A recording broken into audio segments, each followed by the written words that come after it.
السلام علیکم listeners, welcome back to my YouTube channel. آج مالا کی ایپیسوڈ نمبر 68 تو ہو چکی ہے، 69 پڑھنی ہے، اور چیپٹر نمبر 2 لاسٹ چل رہا ہے وچ از 20۔ اینڈ ریکیپ بتاؤں تو زیاد نے جو ہے ماہر کو دھمکی دی تھی لاسٹ میں کہ میں تمہیں یہ بتانا چاہتا ہوں کہ میری نظریں تم پہ ہیں، یہ وہ۔ تو پھر مالا جو ہوتی ہے وہ تو بیکری پہ اپنی کام کر رہی ہوتی ہے ادھر بیکری میں، تو پھر ماہر اس کو لینے جاتا ہے اور کہتا ہے کہ تم اتنی دیر کام نہ کیا کرو وغیرہ وغیرہ۔ اگر ڈیٹیل سے سننا چاہتے ہیں تو آپ لوگ چینل پہ جا کر اس ایپیسوڈ کو سن سکتے ہیں۔ میں آج کے ایپیسوڈ کو کرتی ہوں سٹارٹ۔ بسم اللہ الرحمن الرحیم۔ کبیرہ بیگم نے اسے اسی ہوٹل میں بلایا تھا جہاں 1.5 ماہ قبل استنبول آنے کے بعد مالا ٹھہری تھی اور جہاں اس نے ماہر کو مدعو کیا تھا۔ اس کے ریستوران کی کرسیوں کا رنگ جامنی تھا۔ اس روز اس نے اس رنگ کو ایسے محسوس نہیں کیا تھا جیسے وہ آج کر رہی تھی۔ اس روز انہی کرسیوں پر مالا اور ماہر بیٹھے تھے اور 3 دن بعد بیربل اس سے یہیں ملنے آیا تھا۔ یہ وہ ہوٹل تھا جو اس کے کلائنٹ نے اس کے لیے بک کیا تھا۔ اپنی ذاتی کمائی سے وہ ایسا ہوٹل افورڈ نہیں کر سکتی تھی، اور اگر پیسے ہوتے تب بھی یہ فضول خرچی نہ کرتی۔ لیکن کبیرہ بیگم کا الگ معیار تھا۔ ان کا سٹیٹس اور ذرائع آمدن کشمالہ مبین سے کہیں زیادہ تھے۔ وہ جب ہال میں داخل ہوئی تو کبیرہ سعدان کو اس کو دور سے دکھائی دیں۔ جن کرسیوں پر ایک دفعہ وہ ماہر کے ساتھ بیٹھی تھی وہ اس میز پر موجود نہیں تھی، بلکہ ہال کے دوسرے سرے پر ایک آئینے سے ڈھکی دیوار کے ساتھ رکھے سرمئی صوفے پر براجمان تھیں۔ بوائے کٹ بال جیل سے سیٹ تھے، کانوں اور گردن میں ہیرے جگمگا رہے تھے، اور وہ آنکھیں موبائل اسکرین پر جمائے ہوئے تھیں۔ سفید براق بلاؤز پہنے جس کے گریبان پہ جھولتے لاکٹ میں کم از کم 3 کیرٹ کا ہیرا دھمک رہا تھا۔ مالا جیسے جیسے ان کے قریب آتی گئی اسے کبیرہ کے سر کے پیچھے آئینے میں اپنا عکس بھی نزدیک آتا دکھائی دیا۔ کندھوں تک آتے بال، ہلکا میک اپ، سفید کوٹ جو بار بار ڈرائی کلین ہونے کے باعث پہلے جیسے نہیں رہا تھا، اور گردن میں جھولتی فاختہ۔ گالوں پہ 2-3 دانے بھی تھے اور ہاتھ پینٹ کرنے اور بار بار دھونے کے باعث مسلسل خشک ہو رہے تھے۔ ہر بڑھتے قدم کے ساتھ کبیرہ بیگم کے پرفیوم کی مہک تیز ہوتی گئی۔ وہ ان کے عین سامنے پہنچی تو انہوں نے مسکراتی آنکھیں اٹھائیں، سر سے پیر تک اس کا جائزہ لیا، پھر فون رکھ کے اٹھ کھڑی ہوئیں۔ کشمالہ، انہوں نے اس کو یوں گلے لگایا جیسے اس پہ ڈھیروں پیار آ رہا ہو، جیسے ایک عرصہ وہ اس کی ماں پہ جادو نہ کرواتی رہی ہو، جیسے ایک زمانے میں مالا کے اکنی زدہ چہرے کو انہوں نے نشانہ نہ بنایا ہو۔ مالا سیدھی کھڑی ہوئی، وہ خود ہی سے اسے گلے لگا کے الگ ہوئی۔ مالا نے ہاتھ بھی نہیں ہلایا۔ مجھے ایک نمائش کے لیے استنبول آنا ہی تھا، مجھے تمہاری بات نے پھر تجسس میں مبتلا کر دیا۔ سوچا چانس لینے میں کیا حرج ہے۔ وہ بے نیازی بھری مسکراہٹ کے ساتھ واپس بیٹھی اور ٹیک لگا لی۔ کبیرہ بیگم کی شخصیت میں ایک رونق اور رعب تھا، اور انداز سے یوں ظاہر ہوتا تھا کہ انہیں عالیان والی بات نے کچھ خاص متاثر نہیں کیا۔ میں نے جو کہا تھا سچ کہا تھا۔ وہ جامنی کرسی کھینچ کے بیٹھی۔ دونوں کے درمیان میز پر رکھے گلدان میں آج بھی باسی گلابی پھول تھے۔ پہلے یہ بتاؤ تم کیسی ہو، تم تو کینیڈا میں ہوتی تھیں۔ وہ آنکھیں چھوٹی کر کے مسکراتے ہوئے اسے دیکھ رہی تھی۔ ان کی آنکھوں کی چمک اس چینجلنگ سے مختلف نہ تھی جسے وہ خواب میں دیکھا کرتی تھی۔ شاید شیطانی چمک ایک جیسی ہوتی ہے۔ میں اپنے بیٹے کو ڈھونڈنے استنبول آئی ہوں۔ کبیرہ بیگم کے چہرے پر مصنوعی افسوس ابھرا، ہونٹ او میں سکڑے۔ اوہ ہاں، افسوس ہوا اس کے بارے میں سن کے۔ مجھ سے بہتر تمہارا غم کون سمجھ سکتا ہے۔ خیر، تمہاری فوٹوگرافی اور سوشل میڈیا۔ ہم اسمال ٹاک کو اسکپ کر کے کام کی بات کر لیتے ہیں کبیرہ تائی۔ مالا مسکرا نہیں رہی تھی، وہ سنجیدہ تھی۔ گھٹنے ملا کے بیٹھی، ہاتھ گود میں رکھے، اس کے چہرے پر کسی قسم کی اپنائیت موجود نہیں تھی۔ میں سن رہی ہوں۔ کبیرہ بیگم کی مسکراہٹ البتہ ہونٹوں سے جدا نہیں ہو رہی تھی۔ میرا نہیں خیال آپ کسی نمائش کے لیے آئی ہیں، آپ میری کال پہ ہی آئی ہیں کیونکہ دور اندر آپ کو معلوم تھا کہ میرا دعویٰ درست ہے۔ ان کے تاثرات میں کوئی تبدیلی نہ آئی۔ میں نے صرف آپ کو یہ نہیں بتایا تھا کہ آپ کا بیٹا عالیان زندہ ہے اور میں اس کو جانتی ہوں، بلکہ یہ بھی بتایا تھا کہ وہ سرکار یا ایس کے نام سے اس انڈسٹری میں آپریٹ کر رہا ہے جس سے آپ آشنا ہیں۔ مجھے بالکل نہیں معلوم تم کس انڈسٹری کی کبیرہ تائی، مجھے آپ کے مورال کمپس سے کوئی لینا دینا نہیں ہے. آپ اپنی زندگی میں کیا کرتی ہیں یہ میرا مسئلہ نہیں ہے، لیکن اتنا مجھے یقین ہے کہ کسی نہ کسی ذریعے سے آپ سرکار کو جانتی ہیں یا پھر اس کے بارے میں معلوم کروا چکی ہیں. اسی لیے آپ اگلی فلائٹ لے کر یہاں میرے سامنے موجود ہیں، کیونکہ آپ جانتی ہیں میں سچ بول رہی ہوں. سرکار آلیان ہے. پہلی دفعہ کبیرہ بیگم کے چہرے پر درار سی ابھری، گردن میں کچھ ابھر کے مدعوم ہوا. پتہ نہیں تم لوگ مجھے کیا سمجھتے ہو، اس سے پہلے وہ بھی میرے پاس مدد کے لیے آیا تھا. ہاتھ کو گھمایا جیسے یاد کیا. ماہر علی فرید. ساتھ ہی دوسرے ہاتھ کی مٹھی بند کر کے میز کے قریب لے گئیں، جیسے لاٹھی ٹیکنے کا اشارہ کر رہی ہوں. مالا کی آنکھوں میں اچنبھا ابھرا، پھر اسے یاد آیا شاید وہ اس زمانے میں ان سے ملا تھا جب اس کی ٹانگ ٹوٹی تھی اور وہ اسٹک استعمال کرتا تھا. میں نے اس کو بھی بتایا تھا اور تمہیں بھی بتا رہی ہوں، میرا ایسے لوگوں سے کوئی تعلق نہیں ہے. جہاں تک بات ہے میری شادی کی، وہ آپ کی شادی جادو سے ہوئی تھی، وہ جادو جس کو آپ دعا سمجھتی ہیں. نگینہ بیگم کی والدہ نے. کبیرہ بیگم نے ہاتھ اٹھا کے اسے روکا، آبرو اکٹے ہوئے. نگینہ بیگم کے بارے میں تم نے بہت سی باتیں پھیلائی ہیں خاندان میں. میں نے کوئی بات نہیں پھیلائی، صرف سچ. مجھے افسوس ہے تمہاری طلاق کا، تمہارے ساتھ جو ہوا اس کا، اور زیاد بھلے ایک سیریل کلر ہی کیوں نہ ہو. انہوں نے جھرجھری لی. لیکن نگینہ بیگم ایک پارسا اور نیک خاتون تھیں، تمہیں ان پہ الزام نہیں لگانا چاہیے تھا. مالا نے گہری سانس خارج کی. یہ صفائیوں اور وضاحتوں کا وقت نہیں تھا. مجھے اس سے فرق نہیں پڑتا کہ آپ ان کے بارے میں کیا سوچتی ہیں، لیکن یہ سچ ہے کہ جس چیز کو آپ دعا سمجھتی ہیں وہ نگینہ بیگم اور ان کے پیر کا آپ کے ساتھ ایک کانٹریکٹ تھا، جس کے تحت آپ نے ان کو اپنا پہلا بچہ دینا تھا. آپ یہ سمجھتی رہیں کہ وہ پہلا بچہ آپ کی بیٹی عنایہ ہے. آپ اس کی شادی اسی لیے زیاد سے کرنا چاہتی تھی کیونکہ آپ کے نزدیک پہلا بچہ دینے کا مطلب اپنی بیٹی کی شادی نگینہ کے بیٹے سے کرنی تھی. لیکن وہ سانس لینے کو رکی. اسے احساس ہوا کہ اس کا چہرہ سرخ ہو رہا ہے. وہ تیز تیز بول رہی ہے. لیکن وہ پہلا بچہ سعدان صاحب سے شادی کے بعد ہونے والا بچہ تھا جو کہ آلیان تھا، اور نگینہ بیگم نے وہ بچہ موقع ملتے ہی آپ سے چھین لیا. میں ایک دفعہ نگینہ کے گھر گئی تھی. وہ کچن سنک پہ کھڑی اپنے برتن دھو رہی تھی. تم یہ کہتی ہو کہ ایک ہاؤس وائف دراصل ایک بہت بڑی جادوگرنی تھی. ٹیک لگا کے بیٹھی کبیرہ بیگم انگلی میں لاکٹ کی چین گھما رہی تھی. چہرے پہ طنزیہ مسکراہٹ تھی. یہی تو کمال ہے اس انڈسٹری کا. یہاں کام کرنے والے بڑے بڑے پاور ہاؤسز ہم سب کے سامنے پلین سائٹ میں چھپے ہیں، ایسے کہ کوئی ان پہ انگلی بھی نہیں اٹھا سکتا. خیر، میں اس بارے میں بحث کرنے نہیں آئی. مجھے آپ کی مدد چاہیے. کبیرہ بیگم کے چہرے پہ خوشگوار حیرت ابھری. کہو. میرا غم آپ سے زیادہ کوئی نہیں سمجھ سکتا، اور آپ کا غم مجھ سے زیادہ کوئی نہیں سمجھ سکتا. آلیان آپ کا بیٹا ہے. میں اسے مل چکی ہوں اور وہ یہ بات جانتا ہے کہ وہ آپ کا بیٹا ہے، لیکن میرا نہیں خیال کہ اس نے آپ کو ڈھونڈنے کی کوشش کی ہے. وہ نگینہ بیگم کو اپنی ماں مانتا ہے، جس کا مطلب ہے نگینہ بیگم نے آپ کے خلاف اس کی برین واشنگ کی ہے، ورنہ اس وقت نگینہ بیگم کہیں موجود نہیں ہے. آلیان آزاد ہے، لیکن وہ اپنی ماں کے پاس کیوں نہیں آیا؟ کبیرہ بیگم کی آنکھوں میں ہلکی سی نمی ابھری جسے وہ بہت مہارت سے اپنے اندر اتار گئیں. البتہ مالا دیکھ سکتی تھی کہ ان کا کھول چٹکنے لگا ہے. اس کی ہمت بڑھی. انہوں نے اس لڑکے کی تربیت کی ہے، وہ بہت سمارٹ ہے. اس کی آنکھیں آپ کے جیسی ہیں. اس کے پاس پیسہ بھی ہے اور انفلوئنس بھی. اس کے باوجود اپنی ماں سے ملنے کیوں نہیں آیا ہے؟ کیونکہ وہ آپ کو کوئی ویلن سمجھتا ہے.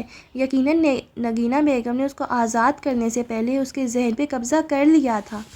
کبیرہ بیگم اسی طرح اسے دیکھے گئیں، لب بھینچے. مسکراہٹ اب غائب ہو چکی تھی. آپ مجھے جانتی ہیں، میں آپ سے جھوٹ نہیں بولوں گی. میں اسے مل چکی ہوں اور یقیناً مستقبل میں دوبارہ بھی ملوں گی. وہ مجھے کال بھی کرتے کیونکہ وہ مجھے بلیک میل کر رہا ہے. میرا بیٹا اس کے پاس ہے. میرا بیٹا. وہ رکی اور پہلی دفعہ اسے اندازہ ہوا کہ آج اپنی ماں کی سب سے بڑی دشمن کے سامنے اسے ہاتھ پھیلانا تھا. اس نے حلق میں آئے آنسو نیچے دھکیلے اور کرسی پر آگے کوہی. میرا بیٹا آپ کے بیٹے کے پاس ہے. پولیس اس کو نہیں ڈھونڈ سکی، کوئی اس کو نہیں ڈھونڈ سکا. صرف آپ ہیں جو کسی طرح اس تک پہنچ سکتی ہیں، اور میں بس اتنا جاننا چاہتی ہوں کہ آپ اس کو راضی کر لیں کہ وہ میرے بیٹے کو چھوڑ دے. میں آپ سے ریکویسٹ کر رہی ہوں. اس ہفتے میں دوسری دفعہ اس نے ایک ناپسندیدہ عورت کے سامنے درخواست کی تھی۔ حلق آنسوں سے بھر چکا تھا، انا مٹی مٹی ہو چکی تھی، لیکن کیا فرق پڑتا تھا، اسے اپنا بچہ واپس چاہیے تھا۔ تمہارے کہنے کے مطابق اگر میرا بیٹا زندہ ہے، کبیرہ بیگم نے تھوک نگلا، البتہ لہجہ ہموار تھا، اور نگینہ اس کا ذہن میرے خلاف بھر چکی ہے تو وہ میری بات کیوں مانے گا؟ وہ تو مجھ سے نفرت کرتا ہوگا۔ میز پر رکھا ان کا انگوٹھیوں والا ہاتھ ہلکا سا لرزا تھا۔ وہ آپ سے جتنی نفرت کر لے، آپ اس کی ماں ہیں اور خون کی کشش کوئی ختم نہیں کر سکتا۔ اگر آپ اس سے ملیں اور اس کو اپنی طرف کی کہانی بتائیں تو وہ آپ کی بات سن لے گا، کیونکہ وہ ایک چھوٹا سا لڑکا ہے، 22 سال کا، شاید 21 سال، 3 ماہ اور 18 دن۔ مالا نے اس بات میں سر ہلایا۔ اس 21 سال کے لڑکے کی نفرت اتنی پختہ نہیں ہو سکتی کہ اس کی اصلی ماں اس کو پگھلا نہ سکے۔ وہ اسی طرح اسے دیکھی گئی، اب چہرے پہ مسکراہٹ نہیں تھی، صرف سوچ تھی، شک تھا۔ میں آپ کو پسند نہیں کرتی کبیرہ تائی، اور میں آپ کی عزت بالکل نہیں کرتی۔ میری ماں اور میری بہن کا آپ نے ہمیشہ برا چاہا ہے۔ مجھے وہ کالے کام بھی نہیں پسند جن میں آپ ملوث ہیں اور پورا خاندان جانتا ہے۔ نہ میں ایسے لوگوں میں سے ہوں جنہیں آپ سے تعلق رکھنے کا شوق ہے، لیکن ایک بات میں جانتی ہوں، ان کی آنکھوں میں دیکھ کے کہہ رہی تھی، آپ سے لاکھ اختلاف کے باوجود میں جانتی ہوں کہ آپ آلیان کے لیے نگینہ بیگم سے بہتر ماں ہیں۔ وہ آپ کا بیٹا ہے اور آپ کی اس سے محبت پہ کوئی شک نہیں کر سکتا۔ آپ نے کئی برس اپنے بیٹے پہ گیو اپ نہیں کیا۔ آپ کے اعمال میری نظر میں غلط ہو سکتے ہیں، لیکن آپ کی ممتا کو کوئی چیلنج نہیں کر سکتا۔ اس لیے پلیز، اس نے دونوں ہاتھ باہم پھنسا کے میز پر رکھے، آنکھوں میں پانی بھرنے لگا تھا، میری مدد کریں۔ وہ آپ سے رابطہ کرنے کی کوشش ضرور کرے گا، یا میں اسے آپ سے ملوانے کی کوشش ضرور کروں گی۔ آپ میرے لیے صرف اتنا کیجیے کہ جب آپ کی اس سے ملاقات ہو تو کسی طرح اس کو راضی کر لیں کہ وہ میرا بیٹا مجھے واپس کر دے۔ میں جانتی ہوں کہ آپ میری ماں، میری بہن، بلکہ ہم سب کو ناپسند کرتی ہیں اور ہمیں خوش دیکھ کے آپ کو اچھا نہیں لگتا، لیکن سچ یہ ہے کہ ہم میں سے کوئی بھی مکمل طور پہ خوش نہیں ہے۔ آپ کی ہم سے نفرت اور بغض ایک طرف، میرا غم آپ کا اپنا غم ہے، اور میں جانتی ہوں کہ آپ کے اندر ایک ماں آج بھی موجود ہے جو دوسری ماں کی تکلیف سمجھ سکتی ہے۔ بس مجھے یہی کہنا تھا۔ آنسو اس کی آنکھوں سے پھسل رہے تھے، البتہ اس نے انہیں صاف کرنے کی کوشش نہیں کی۔ وہ اٹھ کھڑی ہوئی۔ نگینہ بیگم نے آنکھیں اٹھا کے اسے جاتے دیکھا۔ ان کا چہرہ ویسا نہیں تھا جیسا مالا کے آنے پہ تھا، کچھ تھا جو وہاں بدل چکا تھا۔ انہوں نے بس سر کو جنبش دی۔ وہ ہاں تھا، نہ، یا پتہ نہیں، وہ فیصلہ نہیں کر سکی۔ البتہ وہ یہ جانتی تھی کہ ان کے کھول میں دراڑ پڑ چکی تھی۔ فرید لار کے کچن میں اس شام لیموں کے ساتھ روسٹ ہوئے چکن کی خوشبو پھیلی تھی۔ یہ خوشبو اوون سے آ رہی تھی جس کے قریب کاؤنٹر پہ کھڑی فیضی خانم دراز کھولے چیزیں پلٹا رہی تھیں، چہرے پہ پریشانی تھی۔ کاؤنٹر پر 2 پرس الٹے ہوئے تھے، پرچیاں، کارڈز، چند کرنسی نوٹ، سب کچھ سامنے بکھرا تھا۔ وہ بار بار پلٹ کے اس ڈھیر تک آتیں، ایک ایک کاغذ کو اٹھا کے دیکھتیں، پھر سر جھٹکتیں۔ ہیلز کی ٹک ٹک سنائی دی اور شاپنگ بیگز کی کڑکڑاہٹ۔ فیضی خانم نے چونک کے سر اٹھایا۔ سوزین راہداری سے چلتی ان کے سامنے آ رہی تھی، بلو ڈرائی ہوئے بال، تیز پرفیوم، اور دونوں کوہنیوں پر اٹھائے شاپنگ بیگز۔ اسے تلاش کر رہی ہیں؟ 2 انگلیوں میں پکڑا ایک کارڈ ان کی طرف بڑھایا۔ فیضی خانم کے چہرے پہ ایک دم روشنی بکھری، تیزی سے وہ کارڈ پکڑا، پھر چونک گئیں۔ یہ آپ کے پاس؟ نگاہیں اس کی کوہنیوں سے لٹکتے بیگز پہ گئیں، دل کو دھکا لگا۔ ہاں، مجھے شاپنگ پہ جانا تھا، کوئی اعتراض؟ فیضی خانم نے ایک نظر کارڈ کو دیکھا، دوسری نظر سوزین پہ ڈالی۔ یہ ماہر بے کا کارڈ ہے، صرف گروسری کے لیے انہوں نے مجھے۔ وہ منمنائیں، میں بھی گروسری کر کے آئی ہوں۔ کندھے اچکا کے وہ آگے بڑھ گئی۔ فیضی خانم نے درزیدہ نگاہوں سے اسے جاتے دیکھا۔ سیفورا سے کون سی گروسری ہوتی ہے؟ سوزی کمرے میں داخل ہوئی تو بیربل آرام دہ کرسی پر خاموشی سے بیٹھا تھا، پیر اوتمن پر رکھے ہوئے تھے اور وہ چھت کو دیکھ رہا تھا۔ اسے آتے دیکھ کے پھیکا سا مسکرایا۔ سوزی نے غور سے اس کا چہرہ دیکھا، پھر بیگز ڈریسنگ ٹیبل کے دائیں بائیں زمین پر رکھے اور اس تک آئی۔ بیربل نے اوتمن سے پیر ایک طرف سرکائے، اس کے لیے جگہ بنائی۔ وہ وہاں بیٹھی، ٹانگ پر ٹانگ جمائی اور آنکھیں چھوٹی کر کے اسے دیکھا۔ پریشان لگ رہے ہو؟ بروکر سے بات کر رہا تھا، کاٹیج کے لیے اچھی آفر نہیں آ رہی، وہاں کے لوگوں میں مشہور ہے کہ یہ ہانٹڈ ہے۔ یقیناً تمہارے بھائی نے مشہور کیا ہوگا۔ وہ کیوں مشہور کرے گا سوزی؟ ہر چیز ماہر نہیں کرتا، یہ قوم۔ وہ ایک دم زور سے بولا، پھر آواز دھیمی کی، یعنی ترکش قوم تو ہم پرست ہے۔ کیا صرف تم اس لیے پریشان ہو؟ سوزی اپنی قوم کی شان میں تبصرہ نظر انداز کر گئی۔ بیربل نے بے چینی سے پہلو بدلا۔ وہ میرا کاٹیج نہیں ہے سوزی، وہ ماہر کی چیز ہے، اس نے اپنی کمائی سے لی ہے، میں اس کو بیچ دوں لا فرم میں انویسٹمنٹ کے لیے؟ اس نے بے بسی سے سر دائیں بائیں ہلایا۔ مجھے برا لگ رہا ہے۔ میں جانتی ہوں تمہیں برا لگ رہا ہے کیونکہ تم ایک اچھے انسان ہو، تم ہر وقت اپنے بھائی کا سوچتے ہو، لیکن تم نے کبھی یہ سوچا بیربل کہ کیا تمہارے بھائی کو تمہارا خیال ہے؟ بیربل نے بے اختیار دانت سے نچلا لب کاٹا، نگاہیں چھت پہ جمی تھیں۔ تم مجھے جانتے ہو، میرا لائف سٹائل بھی، مجھے ان پیسوں کی ضرورت نہیں ہے، یہ تم اپنے لیے کر رہے ہو، اپنی عزت کے لیے۔ ماہر نے تمہاری بیکری بنا بتائے بیچ دی۔ اور بالکل بھی مت کہنا کہ وہ اس کی چیز تھی، اتنے برس اس میں محنت تم نے کی۔ ماہر کے پاس زمین کی کمی نہیں تھی بیچنے کے لیے، لیکن اس نے وہی کیا جو اسے درست لگا۔ اس سے یہی معلوم ہوتا ہے کہ تمہارے بھائی کی نظر میں تمہاری عزت نہیں ہے، اور میں چاہتی ہوں کہ میرے شوہر کی سب عزت کریں، اس کو کوئی روند کے نہ چلا جائے۔ وہ دھیمی آواز میں آہستہ آہستہ کہہ رہی تھی۔ بیربل لب کاٹتے ہوئے چھت کو دیکھے گیا۔ ہماری لا فرم ان پیسوں کے بغیر بھی چل جائے گی بیربل، تم اس لا فرم کے مالک ہوگے۔ میں انویسٹمنٹ کے لیے پیسے اپنی ماما سے مانگ لوں گی، مجھے پیسے نہیں چاہیے، پیسہ تو ہاتھ کی میل ہوتا ہے، لیکن اگر تم یہ کاٹیج نہیں بیچو گے تو تمہیں کیسے معلوم ہوگا کہ ماہر تمہاری دل سے عزت کرتا ہے یا نہیں؟ بیربل نے سینے پر بازو لپیٹ لیے، لب کاٹتے ہوئے سر جھکا لیا۔ اب وہ اپنے پیروں کو دیکھ رہا تھا جو کینچی صورت اوتمن پر لمبے کر رکھے تھے۔ ماہر نے یہی کہا تھا نا کہ جو چیز جس کے نام ہوتی ہے وہ اس کو بیچ سکتا ہے، اور اس کو بھی کوئی اعتراض نہیں ہے۔ کاٹیج کو بیچ کے تم یہ ثابت کرو گے کہ تم اور ماہر برابر ہو۔ ایک عرصے تک تمہارے ابا نے تم دونوں بھائیوں میں فرق کیا ہے، اور اس چیز نے تمہاری پرسنالٹی کو بہت حد تک مسخ کیا ہے۔ بیربل نے بے اختیار کنپٹی مسلی، سر میں درد اٹھنے لگا تھا۔ لیکن اگر تم اپنے بھائی کے ساتھ اپنی برابری کا تعین کر لو گے تو تم دونوں کا ریلیشن شپ مزید بہتر ہو جائے گا، تم ایک دوسرے کے برابر آ جاؤ گے، پھر تمہیں اس سے یہ گلہ نہیں ہوگا کہ وہ تمہیں کنٹرول کرنے کی کوشش کرتا ہے، اس میں تمہاری اور ماہر دونوں کی بھلائی ہے۔ پھر وہ پیچھے ہوئی اور ہلکے سے شانے اچکائے۔ ورنہ میرا کیا ہے، مجھے یہ پیسے نہیں چاہیے، مجھے صرف اپنے شوہر کی عزت اور اس گھر میں برابری کا مقام چاہیے، بس۔ پھر وہ مسکرائی۔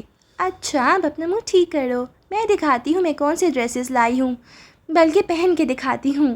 وہ پرجوش انداز میں کہتی اٹھی تو وہ ہلکا سا مسکرا دیا، سر کو جنبش دی۔ یہ ایسی ایک صبح تھی جب آسمان سورج نکلنے کے بعد بھی جامنی تھا اور فضا میں کھنکی تھی۔ کیف کی عمارت کے اندر ہیٹنگ سسٹم کے باعث گرمائش تھی۔ مالا کچن ایٹ میں داخل ہوئی تو دیکھا بارڈ پلیٹ کے سامنے کھڑی شبنم کچھ پکار رہی تھی۔ مالا نے اپنے پرنٹ شدہ کاغذ ایک طرف رکھے جن میں تازہ انک کی مہک تھی، اور اوپری کیبنٹ کھول کے ایک صاف مگ نکالا۔ پھر شبنم کے قریب آئی تو وہ جو موبائل پہ لگی تھی چونک کے سیدھی ہوئی۔ مالا اتنی صبح صبح؟ ہاں مجھے ماہر سے کام تھا، وہ ابھی تک نہیں آیا۔ اور یہ کیا بنا رہی ہو؟ اس کی حیران نگاہیں ہاٹ پلیٹ تک جا رکی جس پہ ننھے ساس پین میں کوئی شے دھیمی آنچ پہ کھول رہی تھی۔ الائچی کی خوشبو ساڑی میں پھیلی تھی۔ ماہر بے کی کڑک چائے، کشمالا کے آبرو نا سمجھی سے کرتے ہوئے۔ میں سمجھی وہ صبح میں کافی پیتا ہے، گھر سے کافی پیتے ہیں، اور جس وقت گھر سے نکلتے ہیں میں ان کی کڑک چائے کھولنے کے لیے چڑھا دیتی ہوں، اسی لیے میں آفس سب سے پہلے آتی ہوں۔ جب تک وہ یہاں پہنچے گی ان کی چائے تیار ہو جائے گی۔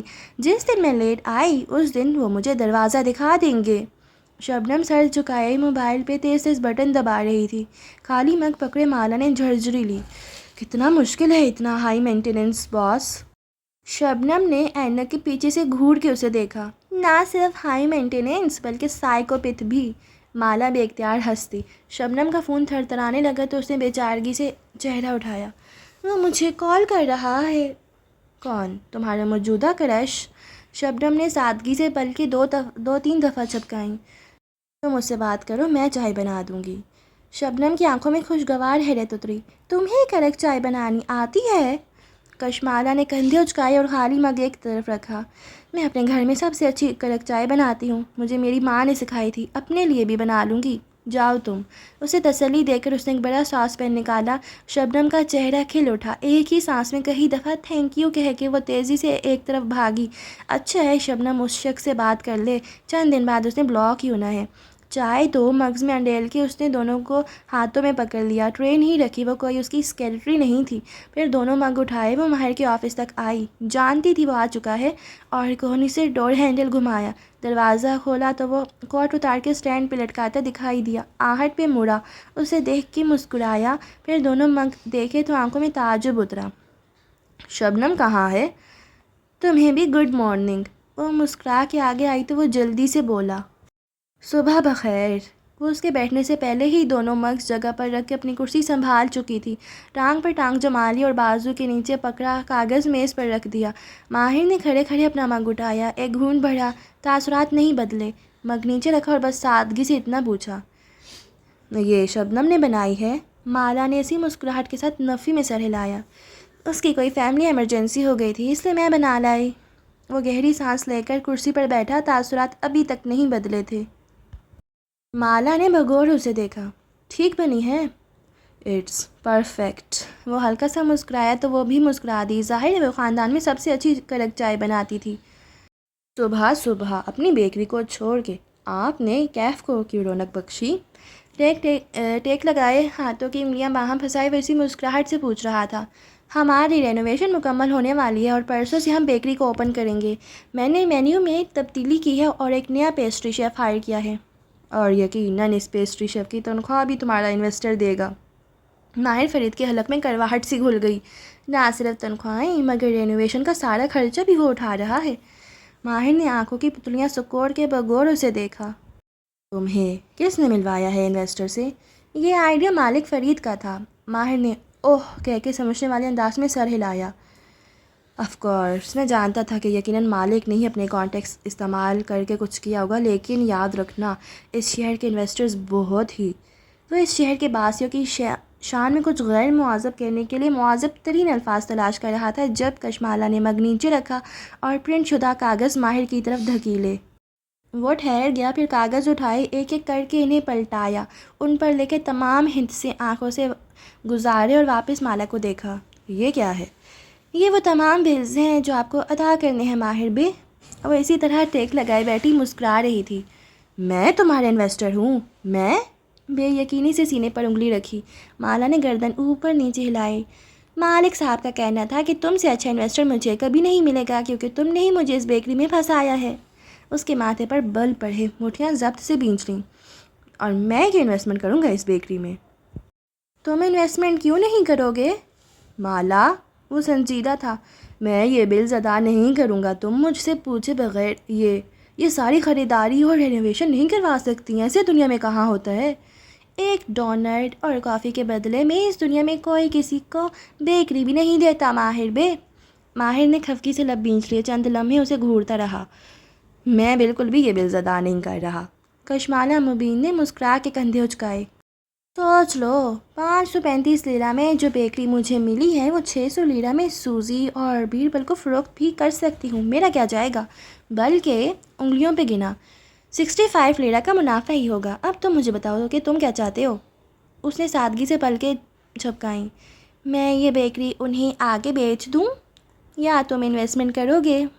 ماہر چند لمحے کھفکی سے آبرو بھینچی اسے دیکھے گیا۔ تم مجھے مینوپولیٹ کر رہی ہو؟ مالا نے پھر سے کندھے اچکائے، ہونٹوں سے مسکراہٹ جدا ہی نہیں ہو رہی تھی۔ Learning from the best. ماہر فرید نے زیر لب کچھ بڑبڑاتے ہوئے کاغذ اٹھائے اور میز پر رکھی ایک ٹرے میں ڈال دیے۔ یہ آخری دفعہ ہے، اس کے بعد تم کوئی انویسٹمنٹ مجھ سے پوچھے بغیر نہیں کرو گی۔ جو ضروری ہوگا وہ میں کروں گی کیونکہ تمہارے برعکس مجھے یقین ہے کہ یہ بیکری چل سکتی ہے، اور ہاں، اٹھتے ہوئے اس نے انگلی اٹھا کے تنبیہ کی، پروفٹ آدھا آدھا۔ ماہر نے اسی خراب موڈ سے ہاتھ کو گھمایا جیسے اسے جانے کا اشارہ کیا ہو۔ وہ چلتی گئی تو ماہر نے انٹر کام اٹھایا۔ سوری سر، میری ایک فیملی ایمرجنسی آ گئی تھی تو۔ اپنے فیملی ایمرجنسی سے کہو آفس ٹائم میں تمہیں کال نہ کیا کرے کیونکہ تمہارا فوکس بڑھ جاتا ہے۔ شبنم چند لمحے کچھ بول نہ سکی۔ اور آئندہ مالا کو میری چائے مت بنانے دینا۔ اوہ، کیا بہت بری تھی؟ حد سے زیادہ۔ اس نے برے موڈ کے ساتھ ریسیور کریڈل پر پٹک دیا۔ میری چائے کے بارے میں کچھ کہہ رہا تھا۔ وہ شبنم کے ڈیسک پہ کھڑی غور سے اسے دیکھ رہی تھی۔ شبنم نے چہرے کی مسکراہٹ برقرار رکھتے ہوئے فون آرام سے نیچے رکھا اور مسکرائی۔ ہاں، کہہ رہے تھے بہت اچھی بنی تھی۔ مالا طمانینت سے مسکرا دی۔ اس وقت کسی کی آمد کا احساس ہوا۔ کن اکھیوں سے وہ دیکھ سکتی تھی کہ لفٹ کے دروازے کھلے ہیں۔ ایک دراز قد وجود، شناسا پرفیوم کی مہک، لانگ بوٹس کی ٹک ٹک۔ زارا اس جانب سے چلتی آ رہی تھی۔ سفید کوٹ اس کے کندھوں پر تھا لیکن ایسے کہ بازو میں نہیں پہن رکھا تھا۔ وہ ان دونوں کے قریب رکی۔ کیسی ہو شبنم؟ اس کے شائستگی سے پکارنے پہ شبنم بادل نخواستہ جگہ سے اٹھی، مسکرا کے اینک کے پیچھے سے اسے دیکھا۔ میں ٹھیک ہوں میم، تھینک یو۔ میں نے HR میں سے کسی سے سنا تھا کہ تمہارے بھائی کا کوئی ایکسیڈنٹ وغیرہ ہوا تھا؟ وہ نرمی سے پوچھتی شبنم کے کندھے پر ہاتھ رکھ کے کھڑی ہوئی، رخ مکمل شبنم کی جانب تھا۔ اس بات کو 3 ہفتے گزر چکے ہیں، اب وہ ٹھیک ہے، تھینک یو۔ زارا چند لمحے تسلی سے وہاں کھڑی شبنم سے اس کی ساری فیملی کا حال حوال پوچھتی رہی۔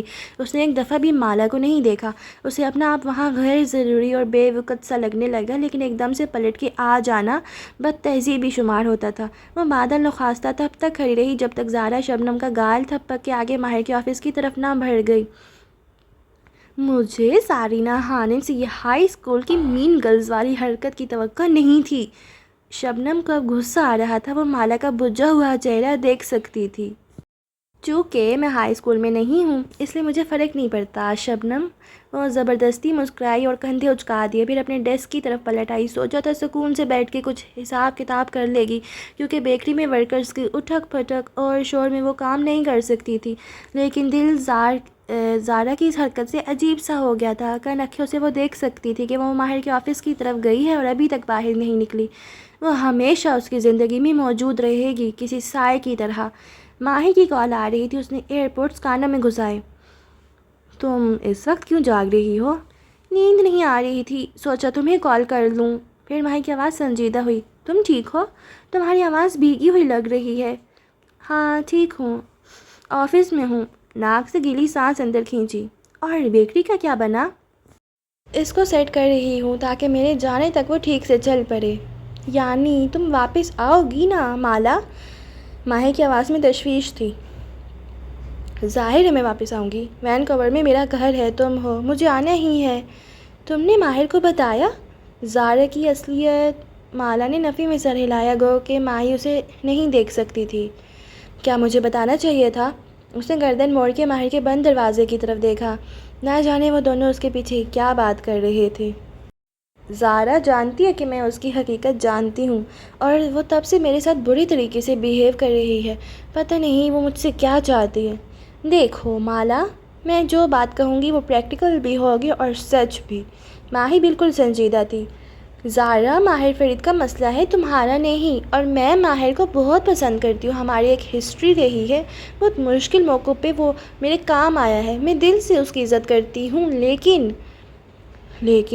اس کا دل جیسے ڈوبا۔ اسے ماہی سے ماہر کے بارے میں کسی لیکن کی توقع نہیں تھی۔ لیکن ماہر ایک پیچیدہ انسان ہے اور اس کی زندگی میں بہت سی پیچیدگیاں ہیں۔ جب وہ تمہاری زندگی میں آیا تھا کیف بن کے تو اپنے ساتھ بہت سے مسئلے بھی لے کر آیا تھا۔ زیاد پہلے دن سے جانتا تھا کہ ماہر فرید کون ہے اور اس کی بہت ساری پلاننگ ماہر کا مقابلہ کرنے کے لیے تھے۔ وہ دونوں تمہاری زندگی میں موجود کسی اندیکھی جنگ کا حصہ تھے اور تم اس سے واقف نہیں تھیں۔ تم کیا کہنا چاہتی ہو؟ یہی کہ ماہر کا تمہاری زندگی میں آنا ہمیشہ پیچیدگیاں لائے گا۔ ہم دونوں جانتے ہیں کہ وہ ایک وقت میں تمہیں پسند کرتا تھا، لیکن اس وقت کو گزرے زمانہ بیت چکا ہے۔ میرا نہیں خیال کہ تمہیں اپنی زندگی ماہر کی وجہ سے مزید پیچیدہ بنانی چاہیے۔ اب ہم جانتے ہیں کہ بدر زندہ اور جلد یا اب دیر وہ مل جائے گا تمہیں۔ میں چاہتی ہوں کہ تم جتنی جلدی ممکن ہو ماہر کی زندگی سے نکل کے واپس اپنی دنیا میں آ جاؤ، کیونکہ تمہارا وہاں رہنے سے نہ صرف تمہاری زندگی مشکل ہوگی بلکہ ماہر کی زندگی کو بھی خطرہ ہے۔ کوئی معلوم نہیں زیاد جیلسی میں آ کے اس کی جان لینے کی کوشش نہ کرے۔ اوف ماہی، ایسے مت کہو۔ کسی نے اس کے دل کو مٹھی میں لے کر مسل دیا تھا۔ اس نے بدقت بات میں سر ہلایا۔ ماہی کچھ اور بھی کہہ رہی تھی لیکن اس کے ذہن میں کچھ رجسٹر نہیں ہو رہا تھا۔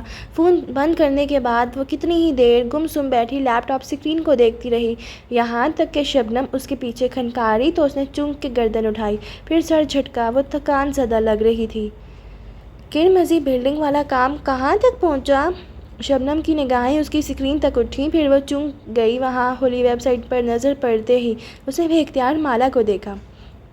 تم اسکول دیکھ رہی ہو؟ وینکوورس کے اسکولز؟ مالا نے اس بات میں گردن ہلائی۔ یہی سوچ رہی ہوں کہ جب بدر مجھے مل جائے گا اور ہم واپس چلے جائیں گے تو جلد یا بدیر مجھے اس کو اسکول میں داخل کروانا ہوگا۔ ابھی سے اپلائی کروں گی تو اگلے سال میں جگہ ملے گی۔ اسکولنگ بہت مہنگی اور مجھے اس کے لیے پیسے اکٹھے کرنے ہیں۔ شبنم نے اسکرین کو دیکھا، پھر واپس اسے، پھر اسکرین کو۔ مالا، وہ دھیرے سے اپنی کرسی اس کے قریب کھینچ لائی اور جب بولی تو اس کی آواز سرگوشی کی مانند تھی۔ تم اپنے بیٹے کی ملتے ہی یہاں سے چلی جاؤ گی؟ مالا نے اسے دیکھے بنا اس بات میں سر ہلایا۔ اور ماہر بے؟ میرا اسے کانٹریکٹ صرف 2 مہینے کا تھا، 2 مہینے ختم ہونے والے ہیں۔ اس کے بعد میں تب تک یہاں رہوں گی جب تک میرا بیٹا مجھے نہیں مل جاتا۔ ملے گا تو چلی جاؤں گی، یہی پلان تھا۔ ماہر نے ویسے بھی لندن چلے جانا تھا۔ لیکن ماہر اور زارا کی منگنی ٹوٹ گئی ہے، اب وہ لندن کیوں جائے گا؟ ویسے بھی کرمزی عمارت کا بہت کام پڑا ہے۔ میرا نہیں خیال وہ اگلے چند مہینے اس شہر سے نکل سکے گا۔ کیا تم واقعی چلی جاؤ گی ماہر کو چھوڑ کے؟ اس نے بے بسی سے چہرہ اٹھایا، آنکھیں بھیگنے لگی تھیں۔ شبنم، میرے پاس اس شہر میں رکنے کے لیے کوئی وجہ نہیں ہے، میں یہاں سے جانے کے لیے ہی تو آئی تھی۔ شبنم کا چہرہ بجھ گیا، اس نے منہ بسوڑ کے مالا کو دیکھا۔ 2 ماہ پہلے تم ایسی نہ تھیں نہ ماہر بے، وہ بدل گئے ہیں تمہارے آنے سے، ان کے گرد ہر چیز بدل گئی ہے۔ ایسا پہلے تب ہوا تھا جب وہ لاہور گئے تھے اور واپس آتے ہی اس آفس میں پودے رکھوا دیے تھے۔ پودے؟ ہاں یار، چھوڑو اس بات کو، ہم آفس والے دن کے کئی گھنٹے ان کے ساتھ گزارتے ہیں مالا، ہمیں سب نظر آ رہا ہے، تمہیں کیوں نہیں نظر آتا؟ اس نے بہت ضبط سے آنسو اندر اتارے، چند گہرے سانس لیے اور جب بولی تو اس کی آواز سنجیدہ تھی۔ میں نے کہا نا شبنم، میرے پاس اس شہر میں رکنے کے لیے کوئی وجہ نہیں ہے، نہ ہی میرے اندر اتنی توانائی ہے کہ میں اپنی زندگی کے فیصلے کسی دوسرے انسان کے لیے کروں۔ میرے یہاں آنے سے صرف ماہر کی زندگی ہی پیچیدہ نہیں ہوئی بلکہ میری بھی ہو جائے گی۔ لیکن مالا، وہ کناکیوں سے دیکھ سکتی تھی کہ ماہر کے آفس کا دروازہ کھلا ہے اور وہ اور زارا آپس میں بات کرتے ہوئے باہر نکل رہے تھے۔ وہ بار بار گھڑی کو دیکھتا، موبائل پہ بٹن دبا رہا تھا۔ دفتر اس نے چہرہ موڑا جیسے مالا کو تلاش کرنے کے لیے، دائیں بائیں دیکھا، وہ تیزی سے واپس گھوم گئی، ایسے کہ اگر وہ دیکھتا بھی تو اسے مالا کے سر کی پشت دکھائی دیتی۔ لیکن مالا، ان کے لفٹ میں سوار ہونے کے بعد شبنم نے دھیمی آواز میں دوبارہ کہنے کی کوشش کی، لیکن تب تک وہ اٹھ کے اپنی چیزیں سمیٹ رہی تھی۔ ان باتوں کا کوئی فائدہ نہیں ہے شبنم، چھوڑو، جانے دو۔ وہ شبنم کو دیکھے بنا چیزیں سمیٹتے ہوئے کہہ رہی تھی، پلکوں پہ آنسو پھر سے اٹکے تھے۔ وہ ہمیشہ اس کی زندگی میں رہے گی، وہ اس کی کزن تھی، اس کی فیملی، وہ کبھی اس کی زندگی سے نہیں نکلے گی۔ 2 ماہ ختم ہوتے ہی وہ بلد والے اپارٹمنٹ میں واپس چلی جائے گی، بدر ملے یا نہیں، وہ ماہر کی زندگی میں مزید نہیں رہے گی، اس نے فیصلہ کر لیا تھا۔ دوپہر کا سورج شہر پہ روشن تھا، لیکن بادل اس کو کھل کے چمکنے کا موقع نہیں دے رہے تھے۔ ایک پارک کے کنارے روش پہ ہڈی والا نوجوان چلتا جا رہا تھا۔ کانوں میں ایئر پوڈز تھے اور وہ جیبوں میں ہاتھ ڈالے کچھ گنگنا رہا تھا جب اس کے پسندیدہ میوزک میں خلل پڑا۔ سیری نے کان میں اعلان کیا کہ اسے قبیلہ سعدان کی طرف سے ایک نیا پیغام موصول ہوا ہے۔ وہ بیچ روش کے ٹھہر گیا، ماتھے پہ بل پڑے، جیب سے موبائل نکالا اور اسکرین روشن کی۔ پورٹل پہ قبیلہ سعدان کا میسج جگمگا رہا تھا۔ کیا ہم مل سکتے ہیں؟ صرف ایک دفعہ، میں تمہیں دیکھنا چاہتی ہوں اور ان باتوں پہ یقین کرنا چاہتی ہوں جو کشمالہ نے مجھے کہی ہیں۔ آلیان کے ماتھے پہ پڑے بلوں میں اضافہ ہوا۔ اس روز سے قبیلہ سعدان اسے کئی میسج بھیج چکی تھی، اس نے کسی کا جواب نہیں دیا تھا۔ اس پورٹل پہ وہ اسے کال کر سکتی تھی، لیکن تب صرف جب وہ آن لائن ہوتا۔ اس کے پاس قبیلہ کا نمبر موجود تھا، لیکن ابھی تک اس نے انہیں کال کرنے کی زحمت نہیں کی تھی۔ مالا نے اسے برا پھنسایا تھا۔ وہ ایک درخت تلے رکا، تنے سے ٹیک لگائی اور کچھ سوچ کے اپنی فون بک کھولی۔ قبیلہ سعدان کا نمبر واٹس ایپ پہ ملایا اور فون جیب میں ڈال دیا۔ کانوں میں لگی ایئر پوڈز پہ گھنٹی جاتے ہوئے سنائی دینے لگی۔ تیسری ہی گھنٹی پہ بے قرار سا ہیلو سنائی دیا۔ وہ شاید کسی غیر شناسا نمبر سے آنے والی کال کی منتظر تھیں۔ آلیان چند لمحے خاموش رہا۔ قبیلہ کا دوسرا ہیلو چکنا سا تھا، جیسے وہ امید اور خوف کے درمیان ہے۔ کشمالہ مبین نے آپ سے جھوٹ بولا ہے، میں آپ کا کھویا ہوا بیٹا نہیں ہوں، آپ یہاں صرف اپنا وقت ضائع کر رہی ہیں۔ کیا ہم مل سکتے ہیں؟ وہ جیسے اسے سن ہی نہیں رہی تھی، بے قراری سے بولی تو آلیان کے آبرو بھنج گئے۔ اپنا وقت ضائع کرنے کے ساتھ آپ مجھے انوائے بھی کر رہی ہیں۔ میں آج سے آپ کو اپنے کلائنٹیل سے فائر کرتا ہوں۔ اب آپ میری کلائنٹ نہیں ہیں، اس لیے نہ مجھے کال کریں، نہ مجھ سے کوئی توقع رکھیں۔ میں آپ کو نہیں جانتا، نہ میرا آپ سے کوئی تعلق ہے۔ فون نیچے کی اور کبیرہ کا نمبر پورٹل پہ بلاک کر دیا۔ اب وہ اسے کال نہیں کر سکے گی، نہ اسے کسی قسم کا رابطہ کر سکے گی۔ اسے قدرے سکون محسوس ہوا۔ جیبوں میں ہاتھ ڈالے وہ پھر سے روش پہ چلنے لگا اور سماعت میں میوزک گونجتا گیا۔ اس موسیقی کی دھن میں بہت سی آوازیں شامل تھیں۔ یادوں کا ایک سمندر تھا جس کے دروازے میں سوراخ تھے اور ہر سوراخ سے جھانکنے پہ ایک نیا منظر دکھائی دیتا تھا۔ وہ چھوٹا سا لڑکا ایک سنگل بیڈ پر بیٹھا تھا اور نگینہ اس کے بالوں میں برش پھیر رہی تھی، ساتھ ہی محبت سے اس کو کچھ کہہ رہی تھیں۔ وہ دونوں ایک کمرے میں چٹائی پر بیٹھے تھے اور نگینہ چھری سے سیب کاٹ کاٹ کے اس کے پلیٹ میں رکھ رہی تھی۔ وہ ایک اندھیر درختوں والی سنسان جگہ پہ تنہا بیٹھا تھا۔ اسے خوف بھی آ رہا تھا اور چہرے پہ پسینہ بھی تھا۔ ساتھ کسی کی قبر تھی۔ اس نے آنکھیں بند کیں اور وہ پڑھنا شروع کیا جو نگینہ نے بتایا تھا۔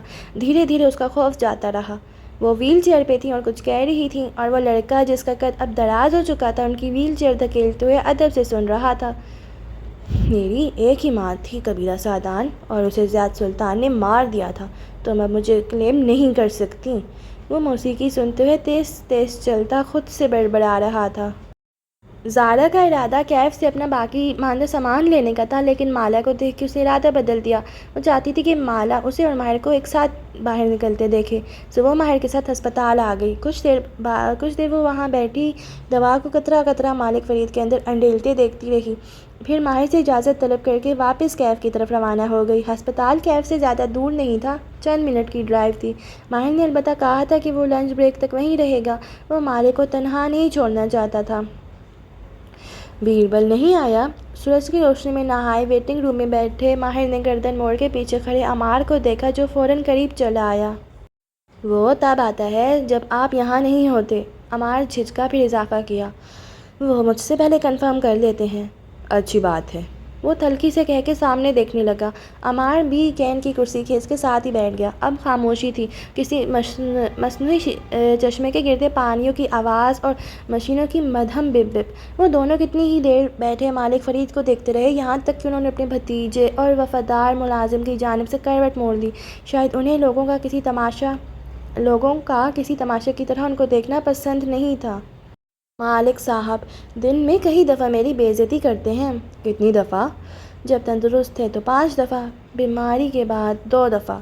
ماہر کے ہونٹوں پہ اداس سی مسکراہٹ ابھر آئی۔ اس نے رخ عمار کی جانب موڑ لیا جو شیشے کی دیوار کو دیکھتے ہوئے بولتا جا رہا تھا۔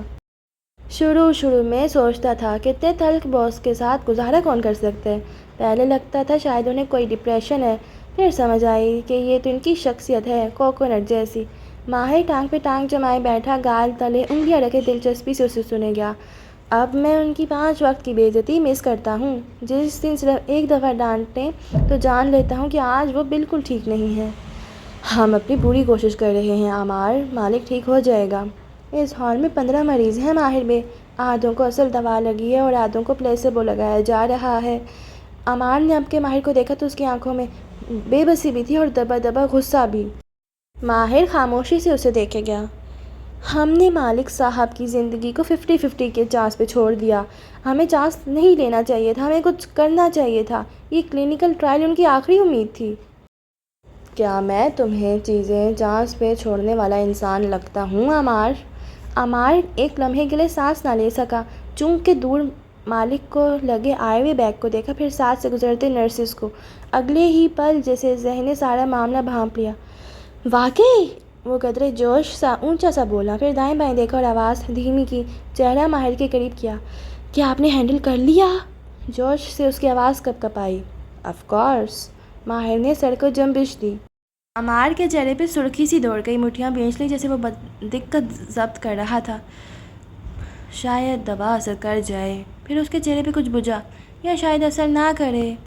دونوں صورتوں میں ہم نے کسی چیز کو چانس پہ نہیں چھوڑا عمار، ہم اتنی آسانی سے مالک کو مرنے نہیں دیں گے۔ شیشے کی دیوار کو دیکھتے ہوئے عمار نے سر ہلایا، اس کی پلکوں کے کنارے بھیگ گئے تھے۔ اور اگر مالک زندگی ہار گیا تو یاد رکھنا زارا کے پاس ایک سیکریٹری پہلے سے موجود ہے۔ عمار نے چونک کے گردن موڑی، ناسمجھی سے بھنوائیں کٹھی کی۔ یعنی تمہیں مالک کا کوئی حریف اس صورت میں جواب دے گا کہ تم اسے مالک کے کاروباری راز بتاؤ، اور تم ایسا نہیں کرو گے، یوں مالک کے مرنے کے بعد تم جاب لیس ہو جاؤ گے۔ عمار آنکھوں میں الجھن لیے اسے دیکھے گیا۔ اس لیے میں تمہیں گارنٹی دے رہا ہوں کہ مالک کے اس دنیا سے جانے کے بعد بھی میرے پاس تمہارے لیے ہمیشہ جگہ ہوگی۔ تم ہماری فیملی کا حصہ ہو، تم ہمیشہ ہمارے لیے کام کرو گے۔ عمار نے ممنونیت سے سر کو خم دیا، لیکن وہ ابھی تک ماہر کو غور سے دیکھ رہا تھا۔ وہ کئی برس سے ماہر فرید کو جانتا تھا، اسے معلوم تھا یہ تہمید تھی۔ اور ماہر کی خاموشی پہ عمار پوچھے بنا نہ رہ سکا۔ جواب میں ماہر نے کرسی کا رخ موڑ دیا، یوں کہ اب وہ عمار کے عین سامنے تھا، نگاہیں اسے ایک پل کے لیے بھی نہیں ہٹ رہی تھیں۔ اب تم مجھے بتاؤ گے کہ مالا مالک سے ملنے کیوں آئی تھی؟ عمار نے گہری سانس لی۔ یہ بات مجھ سے زارا نے بھی پوچھی تھی کہ کیا وہ آئی تھی۔ مالک صاحب نے اس کو بھی بتانے سے منع کیا تھا، لیکن وہ پہلے سے جانتی تھی کہ مالا آئی تھی۔ اور دونوں کے درمیان کیا بات ہوئی؟ اس نے مالا سے وعدہ کیا تھا کہ وہ مالک سے اس بارے میں نہیں پوچھے گا، اور اسے مالک سے پوچھنا بھی نہیں تھا، اس کے سائے سے پوچھنا تھا۔ سچ کہوں تو میں خود بھی نہیں جانتا کہ وہ کیوں آئی تھیں۔ میں گھر کے اندر تھا، کھڑکیاں ساؤنڈ پروف ہیں۔ وہ دونوں لان میں بیٹھے چند منٹ باتیں کرتے رہے۔ عمار آنکھیں چھوٹی کیے جیسے یاد کر کر کے بتا رہا تھا۔ کھنڈیوں سے وہ مالک کا آئے ہوئے بیگ دیکھ سکتا تھا، جس میں اصل دوا لگائی جا رہی تھی۔ وہ تھوڑی دیر ہی بیٹھی، مگر کرسی کے کنارے پہ، جیسے بھاگنے کو تیار ہو، جیسے کسی بات سے خوف زدہ ہو۔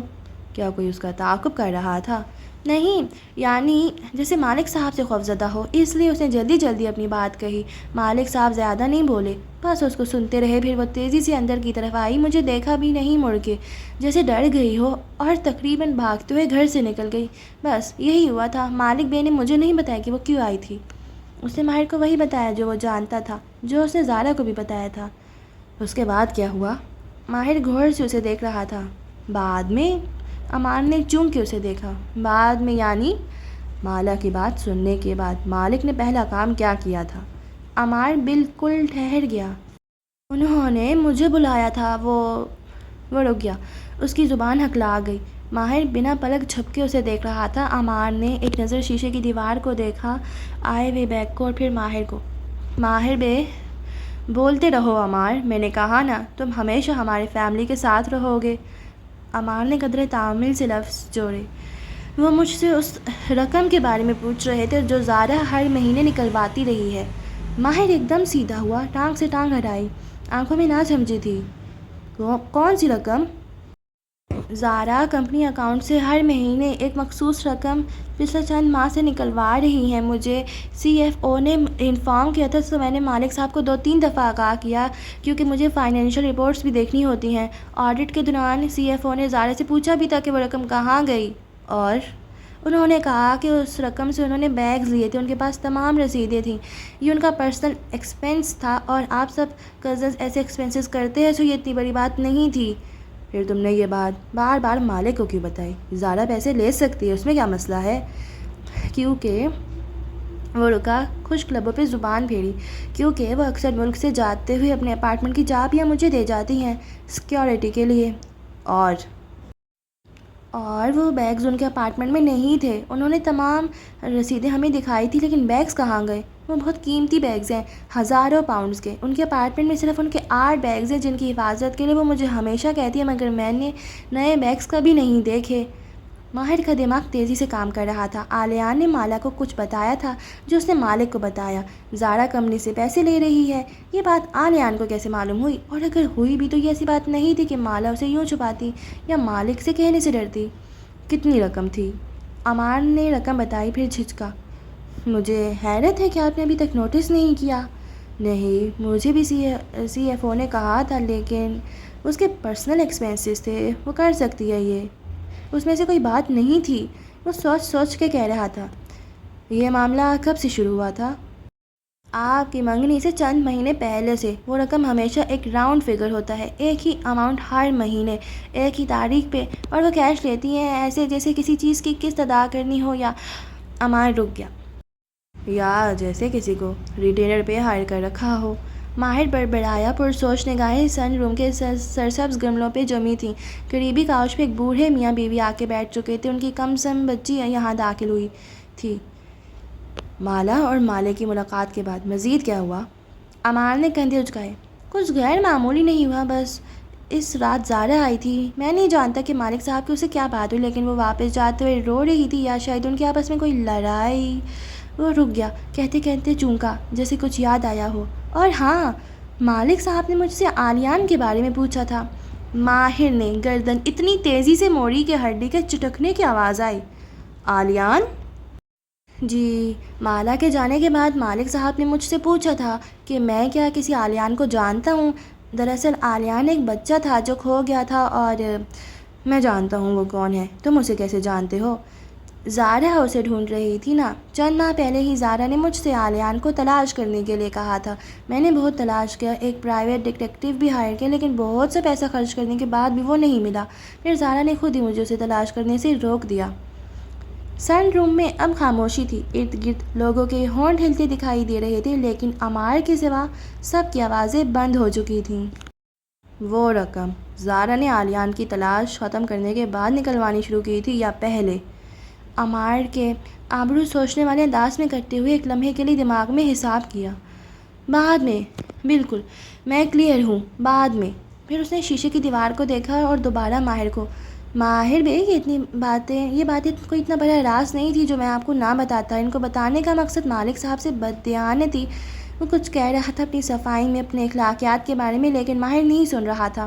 وہ دھیرے سے کھڑا ہوا، ہاتھ سے اس کا کندھا تھپکا اور آگے بڑھ گیا۔ عمار بھی ساتھ ہی اٹھا۔ وہ پیچھے سے اسے پکار رہا تھا، لیکن ماہر نہیں سن رہا تھا۔ وہ چلتا جا رہا تھا۔ سن روم کے سارے پودے ایک دم سے سیاہ ہو گئے تھے۔ سورج کی روشنی کوئلے کی سیاہی میں بدل گئی تھی۔ اس کا اٹھتا ہر قدم خلا میں پڑ رہا تھا۔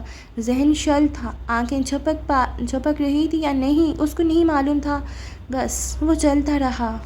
کوریڈور کے اختتام پر ریسیپشن تھی، اس کے اختتام پر ایک سنہرا دن، اس کے اختتام پر پارکنگ لاٹ، اس کے کہیں وسط میں اس کی کار۔ ایک ایک مرحلہ عبور کرنا دشوار تھا۔ اس کا سانس تیز ہو چکا تھا۔ کار میں بیٹھتے ہی اس نے سٹارٹ کا بٹن دبایا، لیکن آج انجن کی حرکت کرنے کی آواز نہ آئی۔ ساری آوازیں دم توڑ چکی تھیں۔ کال شبنم، دو الفاظ میں کار کو حکم دیا اور اسے سڑک پر ڈال دیا۔ پارکنگ لاٹ کے کسی کونے سے اردل تیزی سے اس کی جانب بھاگا تھا، لیکن ماہر نے ڈرائیور کا انتظار نہیں کیا۔ وہ ڈرائیور کو دیکھ ہی نہیں رہا تھا، چونکہ وہ دوسری چابی اس کے پاس تھی۔ سو کار آگے بڑھ چکی تھی۔ اسپیکرز پہ رنگ ٹون سنائی دی اور پھر شبنم کی آواز۔ جی ماہر بے؟ زارا کہاں ہے؟ اسے اپنی آواز گھبراہٹ محسوس ہوئی۔ وہ اپنے آفس میں ہیں، اپنا سامان اکٹھا کر رہی ہیں۔ کیا میں انہیں کال پہ بلاؤں؟ اس کی آواز نے شبنم کو ایک دم پریشان کر دیا تھا۔ نہیں، بالکل نہیں، اس کو میرے آنے تک وہاں روکے رکھو۔ کپکپاتی انگلی سے اس نے بٹن دبا دیا۔ کال کٹ گئی۔ اب سامنے سڑک تھی اور اس پر بہتا ٹریفک، اور اس کے درمیان تیزی سے زگ زیگ کر کے کار نکالتا ماہر فرید۔ قریب سے گزرتی گاڑیوں کے ہارن، لوگوں کی اونچی اونچی آوازیں۔ اسے کچھ سنائی نہیں دے رہا تھا۔ وہ کبھی دائیں اور کبھی بائیں کار موڑتا آگے بڑھتا جا رہا تھا۔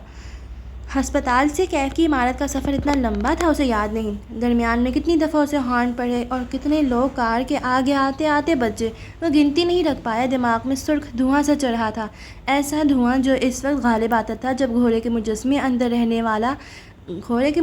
اندر رہنے والا زیرو اس کے دماغ پہ قبضہ کر لیتا تھا۔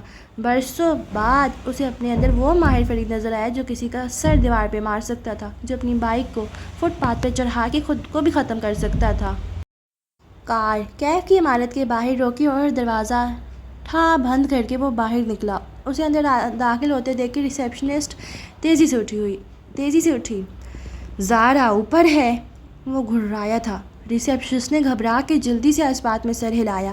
ماہر لفٹ کے قریب رک گیا، پھر رکا۔ دیوار پہ سرخ رنگ کا فائر الارم لگا تھا۔ اس نے تیزی سے ساتھ رکھی ننھی کلہاڑی اتاری اور اسے فائر الارم کے شیشے پہ دے مارا۔ کرچیاں سی نیچے گریں، شیشہ ٹوٹ گیا اور الارم نمایاں ہوا۔ دوسرے ہاتھ سے اس نے زور سے الارم کھینچ دیا۔ عمارت میں زور زور کا بگل بجنے لگا۔ وہ مڑا تو ریسیپشنسٹ ہکا بکا سی اسے دیکھ رہی تھی۔ بلڈنگ خالی کراؤ، فائر ڈرل۔ پھر وہ لفٹ کی بجائے سیڑھیوں کی جانب لپکا، تیزی سے زینے پھلانگے۔ آدھے راستے میں انسانوں کا سمندر اپنی طرف آتے دکھائی دیا۔ ماہر دیوار کے ساتھ ہو گیا مگر زینے چڑھتا گیا۔ فائر الارم مسلسل بج رہا تھا اور لوگ کام چھوڑ کے اپنی چیزیں سنبھالتے حیران پریشان سے نیچے کی طرف دوڑ رہے تھے۔ جب تک وہ ہال میں پہنچا آدھے سے زیادہ ہال خالی ہو چکا تھا۔ کوئی پوچھ رہا تھا کہ آگ کہاں لگی ہے اور کوئی پوچھ رہا تھا کہ کیا یہ ڈرل ہے۔ باہر نکلو سب، آؤٹ آؤٹ۔ ماہر نے اونچی آواز میں دروازے کی جانب اشارہ کیا تھا اور پھر اس نے زارا کو دیکھا دور ہال کے دوسرے سرے پہ۔ وہ اپنا بیگ اور باکس اٹھائے تیزی سے شیشے کے پنجرے سے باہر نکل رہی تھی۔ ماہر پہ نگاہ پڑی۔ ماہر نے دور سے اسے ہاتھ کا اشارہ کیا، تھم جاؤ۔ زارا وہیں رک گئی۔ وہ دونوں ہال کے دو مخالف سروں پہ کھڑے تھے۔ ان کے درمیان بہت سے کیبنز اور بہت سے گھبرائے ہوئے لوگ تھے جو جلدی جلدی اپنی چیزیں سمیٹ کے باہر کو بھاگ رہے تھے۔ زارا باکس سے پتھر بنی کھڑی تھی۔ اس کی نگاہیں ماہر کے چہرے پہ جمی تھی۔ وہ بچپن سے اسے جانتی تھی اور وہ اس چہرے کو بھی جانتی تھی۔ باکس اس کے ہاتھ سے گر گیا، ہلکی سی دھپ سے قدموں کے قریب زمین بوس ہوا۔ وہ ماہر کے چہرے سے نگاہ نہیں ہٹا رہی تھی۔ وہ جانتی تھی آگ عمارت میں نہیں لگی، اس کی زندگی میں لگی ہے۔ وہ اس چہرے کو پہچانتی تھی، ان آنکھوں کے زخمی پن کو بھی۔ وہ جان گیا ہے، وہ سب کچھ جان گیا ہے۔ اس کے کندھے ڈھیلے پڑ گئے، وہ اپنی جگہ سے نہیں ہل سکی۔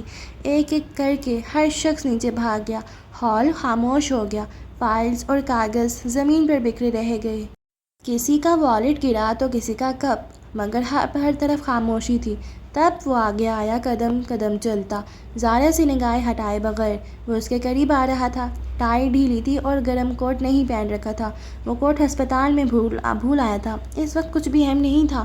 بس کچھ تھا تو بس ماہر کے چہرے پہ ایک تاثر، زخمی تاثر، غصہ، صدمہ۔ وہ بنا پلک جھپکائے اسے دیکھ رہی تھی، یہاں تک کہ وہ زارا کے آفس کے دروازے تک آ رکا۔ پھر انگلی سے اشارہ کیا، اندر۔ کسی معمول کی طرح زارا پلٹی، دروازہ کھولا۔ ایک ایک قدم بھاری ہو رہا تھا۔ وہ میز تک آئی، پھر ماہر کی طرف گھومی۔ وہ اپنے چہرے پہ گیلا پن محسوس کر سکتی تھی، نہ جانے پانی کہاں سے نکل رہا تھا، آنکھوں سے آنسوؤں کی صورت میں یا دل سے رستے خون کی طرح۔ بیٹھو، وہ سرخ چہرے کے ساتھ بہت ضبط سے بولا تھا۔ زارا دھیرے سے کرسی پر بیٹھی۔ یہ وہ کرسی تھی جس پر اس کے مہمان بیٹھتے تھے۔ وہ گھٹنے ملا کے کسی مجرم کی طرح اس کرسی پر بیٹھی، کپ کپاتے ہاتھ گود میں رکھے، سر جھکا ہوا تھا۔ ماہر نہیں بیٹھا، وہ شیشے کی دیوار کے ساتھ کھڑا اسے دیکھ رہا تھا۔ زارا نے لرزتی ہوئی گیلی پلکیں اٹھائیں۔ اس نے بتایا ہے نا، مالا نے۔ اس کی آواز زخمی شیرنی کی جیسے تھی۔ ماہر فرید کے دونوں آبرو بے یقینی سے اٹھے۔ وہ بھی جانتی تھی، کمال ہے۔ اس نے زور سے شیشے کی دیوار پہ ہاتھ مارا۔ میں ایکسپلین کر سکتی ہوں۔ اس کی آواز کپ کپائی، بہت سے بہانے، بہت سی توجیہات ہونٹوں تک آئیں، لیکن ماہر کا چہرہ، اس کی سرخ رنگت، اس کی آنکھوں کا تیش کچھ بھی اسے بولنے نہیں دے رہا تھا۔ تم مالیان کی کلائنٹ تھیں؟ وہ گھررایا تھا، غصے سے، بے یقینی سے۔ آریان نے مجھے ٹریپ کیا تھا، اس نے میرے ساتھ کچھ کیا جس کی وجہ سے وہ آنسوؤں کے درمیان بولنے کی کوشش کر رہی تھی۔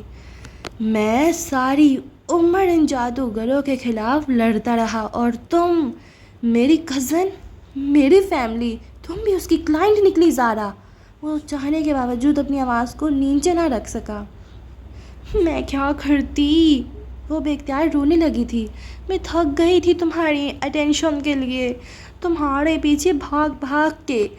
مجھے صرف محبت چاہیے تھی، تمہاری محبت۔ روتے روتے اس کی آواز اونچی ہونے لگی۔ تم ہمیشہ سے جانتے تھے کہ میں تمہیں پسند کرتی ہوں۔ میں اتنے برس انتظار کرتی رہی کہ تم میرے پاس آؤ گے۔ کیا تمہیں میرا انتظار دکھائی نہیں دیتا تھا؟ کیا تمہیں میری محبت کبھی دکھائی نہیں دی؟ تم ہمیشہ اس موضوع کو بدل دیتے تھے، تم ہمیشہ مجھے اوائڈ کرتے تھے۔ میں نے تم سے کئی دفعہ اس بارے میں بات کرنے کی کوشش کی، لیکن تم نے مجھے جواب نہیں دیا۔ نو رسپانس بھی ایک رسپانس ہوتا ہے زارا، وہ زور سے چلایا تھا۔ میں نے تمہیں کئی دفعہ بتایا تھا کہ یہ ممکن نہیں ہے، پھر تم، ماہر نے بے یقینی سے ماتھے کو چھوا، تم ایک جادوگر کے پاس چلی گئی میرے لیے۔ میں کیا کرتی؟ مجھے نہیں معلوم تھا کہ ایسا کچھ ہوگا۔ اس نے مجھے امید دلائی تھی کہ میں ایک اچھا کام کر رہی ہوں، میں کسی کو ہرٹ نہیں کر رہی۔ مجھے معلوم نہیں تھا کہ میں اپنے بابا کو ہرٹ کروں گی۔ مجھے لگا وہ کوئی وظیفہ کرے گا، کوئی دعا وغیرہ۔ مجھے نہیں معلوم تھا میں جادو کر رہی ہوں۔ I am sorry, I am so sorry. ماہر ایک ہاتھ بالوں میں پھنسائے نفی میں سر ہلاتا کمرے میں دائیں بائیں چکر کاٹ رہا تھا۔ چہرہ سرخ تھا اور پسینے سے اس کے بال بھیگ چکے تھے۔ یعنی مالک کی بیماری بھی آلیان کے جادو کا نتیجہ تھی۔ او خدایا! آئی ایم سو سوری ماہر، مجھ سے غلطی ہوئی، دوبارہ ایسا نہیں ہوگا۔ میں نے اس غلطی کو فکس کرنا چاہا۔ میں نے تمہیں اسی لیے اس رشتے سے آزاد کر دیا۔ وہ رکا، سرخ پڑتی آنکھوں سے اسے دیکھا۔ تم نے یہ میرے لیے نہیں کیا، مالک کو معلوم ہو گیا تھا، یقیناً اسی نے تم پہ زور ڈالا ہوگا۔ انبلیویبل زارا، انبلیویبل۔ زارا نے بے اختیار کانوں پر ہاتھ رکھ لیے، حالانکہ ماہر کی آواز اتنی اونچی نہ تھی۔ I am so sorry, I am so sorry, میں ایسی نہیں ہوں، آئی ایم سو سوری۔ وہ بار بار ایک ہی چیز کسی منتر کی طرح بڑھا رہی تھی۔ وہ نفی میں سر ہلاتا، دائیں بائیں چکر کاٹ رہا تھا، کسی پینڈولم کی طرح، اور وہ آئی ایم سو سوری بولتی گئی۔ شاید وہ مان جائے، شاید وہ اسے معاف کر دے، شاید وہ دوبارہ اس کی طرف ان نظروں سے نہ دیکھے۔ اسے منگنی ٹوٹنے کا غم اتنا بڑا نہیں تھا جتنا اس کی زخمی آنکھوں میں دیکھنا تھا۔ میں اتنے دن تمہاری ہر بات مانتا رہا کیونکہ میں گلٹی تھا۔ مجھے لگتا تھا میں نے تمہارا دل دکھایا ہے، مگر وہ سب ایک دھوکہ تھا، ایک ایلیوژن۔ تم زارا، تم میری فیملی تھیں۔ میں ساری عمر جن جادوگروں سے لڑتا رہا، تم بھی ان کی چوکھٹ پر جا بیٹھیں۔ زارا نے بھیگی آنکھیں اٹھائیں، پلکیں جھپکیں، دھندلا منظر واضح ہوا۔ ماہر فرید اسے زخمی نظروں سے دیکھ رہا تھا، وہ یہ نگاہیں ساری عمر نہیں بھلا سکتی تھی۔ آئی ایم سوری، میں کیا کروں کہ سب ٹھیک ہو جائے؟ تم مجھے بتاؤ، میں کروں گی جو تم کہو گے۔ آئی ایم سو سوری، وہ مجھے بلیک میل کر رہا تھا، ابھی بھی، مگر میں اس کی بلیک میلنگ میں نہیں آئی۔ ماہر نے ہاتھ اٹھا کے اسے روک دیا۔ زارا کی زبان کو بریک لگا۔ اب وہ گھوم کے میز کے پیچھے گیا، زارا کی خالی پاور سیٹ تک۔ وہاں رکھا ایک نوٹ پیڈ اٹھایا، زور سے قلم ہولڈر میں اسے کھینچا اور میز کے سامنے آیا۔ قلم اور نوٹ پیڈ اس کی گود میں پٹک کے رکھا۔ لکھو۔ زارا نے ناسمجھی سے اسے دیکھا، پھر چہرہ نوٹ پیڈ پہ جھکایا۔ دو آنسو ٹپک کے کاغذ پہ گرے اور گیلے داغ چھوڑ گئے۔ کیا لکھوں؟ ہر اس جگہ کا نام جہاں تم اس سے ملی ہو، اس شہر میں، لکھو۔ زارا قلم ہاتھ میں لیے چند لمحے خالی نظروں سے اسے دیکھتی رہی۔ آنسو تھوڑی سے ٹپک ٹپک کے کاغذ کو بھگو رہے تھے۔ زارا، اگر تم چاہتی ہو کہ ہم ایک دوسرے کی شکل دیکھنے کے قابل رہ جائیں تو وہ لکھو جو میں کہہ رہا ہوں، ورنہ یہاں سے چلی جاؤ۔ زارا نے چہرہ جھکایا، بائیں ہاتھ سے آنکھیں صاف کیں، بھیگا کاغذ پھاڑ کے پھینکا اور صاف کاغذ پر قلم کی نوک رکھی۔ اس نے فیصلہ کرنے کے لیے ایک لمحہ بھی نہیں لیا۔ زارا نے چہرہ جھکایا، بائیں ہاتھ سے، اچھا یہ پھر سے وہی لائن ریپیٹ ہو رہی ہے۔ وہ دائیں ہاتھ سے لکھتی گئی اور بائیں ہاتھ سے بار بار آنسو صاف کرتی گئی۔ چند قطرے پھر بھی اس کاغذ پر جا گرے، لیکن وہ اس کے لکھے گئے الفاظ کو بھگو نہیں سکے۔ ایک فہرست سی بنتی گئی۔ آخر میں اس نے قلم اور نوٹ پیڈ ماہر کی طرف بڑھا دیا۔ میں نے کوئی جگہ نہیں چھوڑی، یہ وہ تمام جگہ ہے جہاں اس شہر میں اس سے ملی ہوں۔ ماہر نے کاغذ نوچ کے پھاڑا، اونچا کر کے دیکھا، ان تمام جگہوں پہ ایک نگاہ دوڑائی، پھر کاغذ نیچے کیا تو دیکھا وہ امید اور خوف کے درمیان بھیگے چہرے کے ساتھ اسے دیکھ رہی تھی۔ تم اسے نہیں بتاؤ گی کہ تم یہ سب مجھے بتا چکی ہو؟ زارا کی آنکھوں میں زخمی پن ابھرا۔ ماہر، میرا اس سے کوئی رابطہ نہیں ہے، وہ خود فون کر کے مجھے بلیک میل۔ ماہر نے ہاتھ اٹھا کے اسے بولنے سے روک دیا۔ مجھے تمہاری کسی بھی بات پہ یقین نہیں ہے، لیکن اس نے انگلی اٹھا کے تنبیہ کی، اگر اس گفتگو کے بارے میں تم نے اسے بتا دیا تو میں جان جاؤں گا اور تم ساری عمر بیربل اور میری شکل نہیں دیکھو گی، نہ ہی فرید ہولڈنگ کی۔ کاغذ مٹھی میں دبائے وہ پلٹا اور تیزی سے باہر نکل گیا۔ فائر الارم ابھی تک زور زور سے بج رہا تھا۔ زارینہ فرید اسی طرح نڈھال سی کرسی پر بیٹھی رہ گئی اور اس کا ذہن اس وقت سوچنے سمجھنے کے قابل نہیں رہا تھا، لیکن ایک خیال کسی سانپ کی طرح اندر پنکھا رہا تھا۔ کشمالہ، یہ سب کشمالہ مبین نے کیا تھا۔ اس کی زندگی کو آگ کشمالہ مبین نے لگائی تھی۔ تو آج کے ایپیسوڈ کو میں ادھر ہی اینڈ کرتی ہوں. اوہ گاڈ یہ سین اتنے اچھے تھے، لائک میرا تو دل کر رہا تھا کہ زارا اس کے بالوں سے، وہ ماہر اس کو بالوں سے پکڑے اور اتنی زور سے اس کو دیوار کے ساتھ مارے، یا ایٹ لیسٹ ایک چپیڑ تو مار ہی دیتا. بٹ خیر وہ ایک عورت ہے تو ماہر نے اپنے آپ کو کنٹرول کیا ہے. لیکن یہ بھی کم بےعزتی، مطلب اس سے زیادہ ہونی چاہیے تھی، بٹ اسٹل اچھا ہوئے کہ بس یہ اچھی چیز ہوگی کہ ماہر کو پتہ چل گیا ہے اس کی حقیقت سے، یہ آستین کا سانپ تھی اور ماہر کو پتہ چل گیا ہے. شکر ہے. اب کشمالہ بھی جیلسی ہوگی، وہ آپ لوگوں نے نوٹس کیا تھوڑی تھوڑی سی کشمالہ بھی اب جیلس ہونے لگی ہے، مجھے تو ایسا لگ رہا ہے. تو اب تو ماہر اس سے بات ہی نہیں کرے گا یہ، لیکن یہ ابھی بھی جو ہے نا کشمالہ کو ہی اپنا وہ سمجھ رہی ہے مجرم. خیر وی ول سی کہ آگے کیا ہوتا ہے. تو مجھے دیں اجازت، اور پلیز جاتے جاتے میرے چینل کو سبسکرائب کر کے بیل آئیکن پریس کر دیں. اپنا ڈھیر سارا خیال رکھیں. ملتے ہیں نیکسٹ ایپیسوڈ کے ساتھ. اللہ حافظ.